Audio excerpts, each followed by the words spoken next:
Halo, assalamualaikum warahmatullahi wabarakatuh, teman-temanku semuanya, sahabat-sahabat petani dimanapun teman-temanku berada. Salam sejahtera selalu, selamat berjumpa lagi bersama saya, Deka Yuda. Oke, dalam kesempatan video kali ini saya akan menjelaskan ini ya tentang jarak tanam ya teman-teman ini. Ini jarak tanamnya ini kalau kita lihat ini ya, ini dari lubang satu ini ke lubang yang satunya sangat dekat, 1 jengkal ya teman-teman ini. 1 jengkal kurang lebihnya ini 20 cm. Ini 20 cm, bahkan di tengah-tengahnya masih ditanam lagi ya, ini seperti ini. Ini sebenarnya ini kalau jarak seperti ini jarak ambisi ya teman-teman ya, ini ya. Jarak ambisi, jarak tidak puasan kita sama tanaman. Maksudnya seperti ini. Kita tidak puas ketika melihat tanaman kita itu bilang-bilang waktu kita baru tanam. Jaraknya itu terlalu jauh ya, tidak berdekatan, tidak rapat. Tapi sebenarnya ini ya, sekarang ini sudah terlihat ini seperti ini. Kalau tanaman ini sudah mulai kesempitan tempat ya, ini tempatnya sudah mulai sempit, sudah mulai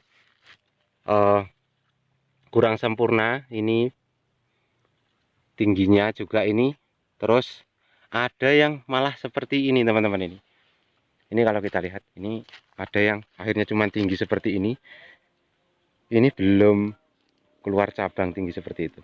Itu kenapa seperti itu? Itu karena jarak tanamnya ya. Jarak tanamnya itu terlalu rapat. Bahkan penyakitnya pun ini sudah kelihatan ini ya. Ini ada ulat ini. Ini. Ini kalau jarak tanam terlalu rapat itu resikonya seperti ini ya. Pertama, tanaman ini tidak akan bisa tumbuh subur normal dan awet ya teman-teman. Terus keduanya dia tidak akan tembus ya. Saat kita melakukan penyemprotan itu tidak akan rata ya teman-teman ya. Walaupun kita gunakan dengan volume tinggi, dia hasilnya akan tetap seperti itu saja, tidak bisa tembus. Yang ketiga, mudah sekali datangnya penyakit ya teman-teman ya. Itu datangnya penyakit, contohnya seperti penyakit keriting ya, itu pasti dia akan mudah sekali karena hama trip tersebut dia akan mudah bersembunyi di balik rimbunnya tanaman ini ya teman-teman ya. Ini di umur segini dia belum terlihat adanya ciri-ciri trap ya teman-teman ya. Nanti ini sebentar lagi ini sudah akan terlihat.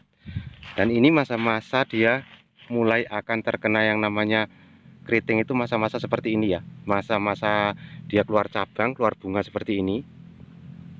Itu dia sudah mendekati dengan keriting. Biasanya kalau kita tidak kuat melakukan penyemprotan insektisida, dia akan terjadi keriting dan macet. Contohnya ini di bawah ini juga sudah ada yang terlihat ini. Ini keriting seperti ini. Ini sudah ada mulai keriting, nanti dia biasanya akan menular. Dan ini kalau kita lihat di bawahnya ini, itu ada hama tripnya ya. Apalagi ini di cuaca kemarau. Kalau cuaca kemarau dia pasti sudah ada hama tripnya. Ini kutu-kutuannya juga sudah mulai ada di daun-daunnya ini. Jadi seperti itu ya teman-teman. Kalau jarak tanam terlalu dekat itu biasanya dia akan mengakibatkan tanaman ini kurang normal nantinya ya teman-teman. Kalau sekarang ini kalau kita lihat seperti ini memang subur sekali dan tidak ada kendala apapun ya. Tapi nanti bisa kita lihat ini kalau dia sudah berumur. Nah ini sudah ada yang mulai terserang ini ya teman-teman ini. Ini yang jelas kalau seperti ini, kalau kita tidak kuat menggunakan yang namanya insektisida ini, biasanya dia akan malah jadi macet. Nah, kalau dilihat-lihat ini memang sangat normal sekali ya pertumbuhannya, sangat bagus sekali. Tapi ini kan belum finish ya teman-teman, ini dia baru masa masa pembuahan ini ya, masa mulai keluar bunga. Dan ini tanamannya sangat mudah sekali seperti ini. Ini hati-hati apabila tanaman kita itu terlalu mudah seperti ini, seperti ini ya. Ini kita lihat batangnya dari dekat ini. Ini akan mudah sekali yang namanya terserang penyakit apabila tanaman kita seperti ini. Ini lebih bagusnya itu kita kurangi pengocorannya, jangan terlalu sering kita kocor agar tidak terserang penyakit nantinya.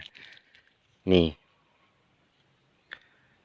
ini juga terkena keriting dia, tapi dia karena kuat kocorannya ya, jadi masih mampu tumbuh tinggi. Nah ini kalau kita lihat di bawahnya ini hama tripnya itu hitam-hitam ya, di bawahnya ini itu sudah terlihat.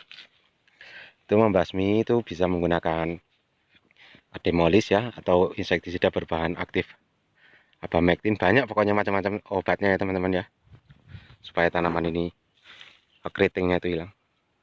Ini sangat luar biasa ini suburnya ini. Kalau kita lihat ke sana itu, seperti sayur mayur ya teman-teman, ini enak sekali apabila ini disayur ini teman-teman ini, karena hijau subur dan pokoknya daunnya lebar-lebar. Ini tanaman yang berisiko ya teman-teman, berisiko terserang penyakit ini seperti ini. Ini nanti penyakitnya biasanya kalau dia tanam batangnya hijau seperti ini, dia yang akan duluan terserang penyakit itu hitam-hitam pucuknya ya teman-teman ya. Seperti ada ini. Ini kita lihat ini ya, di samping ini nih ada yang sudah terkena ini. Ini penyakitnya ini ya. Ini apabila tanaman terlalu subur. Kalau dia masih bisa kita pertahankan seperti ini, sebenarnya ini kita potong saja ini. Kita potong, kita buang, terus kemudian kita semprot menggunakan fungisida berbahan aktif azoxystrobin ya, atau juga bisa menggunakan carbendazim atau propinep. Itu agar tidak menular ke lainnya, yang ini bisa kering, yang lainnya tidak terserang. Jadi seperti itu. Oke teman-teman, dalam kesempatan hari ini saya ini tadi itu masih ngambil bibit ya teman-teman. Bibitnya di bawah sana itu. Bibit minta ini ya, minta punya tetangga. Karena lahan saya sudah saya tanami tanamannya, bibitnya kurang. Nah ini seperti ini. Ini kalau seperti ini sudah tidak bisa dipertahankan lagi ya ini. Ini sudah hangus semua pucuknya. Itu ini bagusnya dibuang saja. Buang ini disemprot. Semprot terlebih dahulu, itu dibuang. Supaya tidak menular ke yang lain. Nah ini keadaan tanamannya ini tidak rata semuanya di mulsa, ada yang di pohon kopi ya. Ini di pohon kopi ini punya tetangga saya, itu yang di mulsa. Luar biasa suburnya ya seperti ini. Tapi kalau saya terus terang nggak senang betul kalau terlalu subur seperti ini ya. Ini airnya jadinya seperti ini. Nanti ini kalau subur betul ini di samping dia mudah terkena penyakit, biasanya nanti dia ngejem pucuknya ini. Biasanya teman-teman itu ya. Tapi ya nggak apa-apa, kita akan bertani itu punya cara masing-masing, punya keyakinan masing-masing gitu. Yang penting kita tetap tanam, usaha terus gitu ya. Ini ada cabai lanangnya juga ini, seperti ini. Ini kalau mau buat genter atau buat walesan pancing itu bagus seperti ini. Oke, nah saya ini masih ngambil bibit ini ya teman-teman, bibitnya ini